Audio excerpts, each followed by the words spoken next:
The Last Days, written by Sarah Phillips and read by Kelly Gibbons.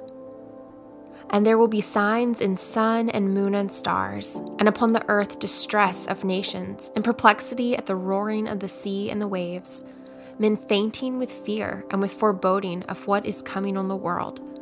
For the powers of the heavens will be shaken. And then they will see the Son of Man coming in a cloud with power and great glory. Now when these things begin to take place, look up and raise your heads, because your redemption is drawing near. Luke 21:25. Most of us don't love to wait. We want to get on with things, tie things up neatly so we can move on to the next thing. We often forget that in some cases, the opportunity to wait is an expression of God's mercy. You see, this coming Sunday is the first Sunday of Advent. It came quickly this year. I was so busy preparing for Thanksgiving, I almost forgot about Advent. Thankfully, our reliable pastor will be decked out in purple this Sunday, scripture readings and hymns ready to go. Advent isn't really an event so much as a season set aside to wait for an event. We can choose how we want to practice Advent. We can see it as a burden, an afterthought, or a hindrance. Or we can see its greater application to all of life. We can recognize it for what it is, a reminder to stop, clear away some of the normal stuff of life, and remember that throughout our life here, we are waiting for something big, something that needs our attention and preparation, the second coming of Christ. Many times I've heard fellow Christians express the desire for the day just to get here already. Can't we just end the wars and suffering, the waiting, and get on with Christ's return? Many pick apart the scriptures, looking for details, for signs that Christ is coming soon. Groups form and debates rage about the finer details of the end times. While I'm sure God appreciates our interest in and the desire for his arrival, I'm not so sure we really know what we're asking for when we say we wish he would hurry up and appear.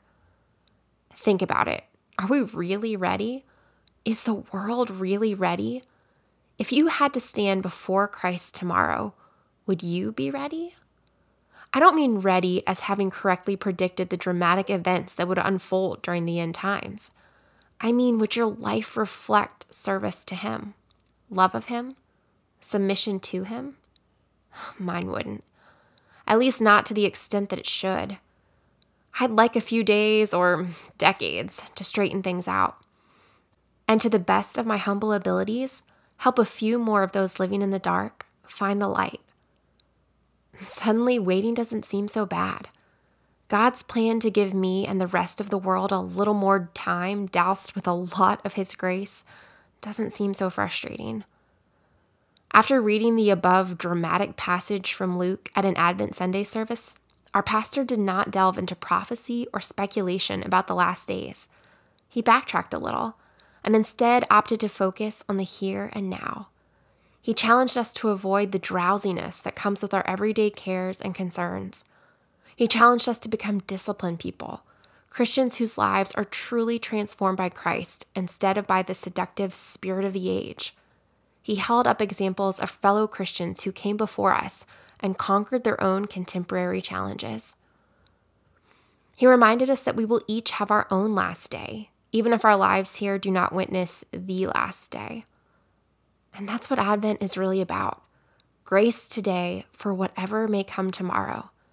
It's about God's incredible patience and love for his children who have much to learn and plenty of precious time to allow for stumbling along the way.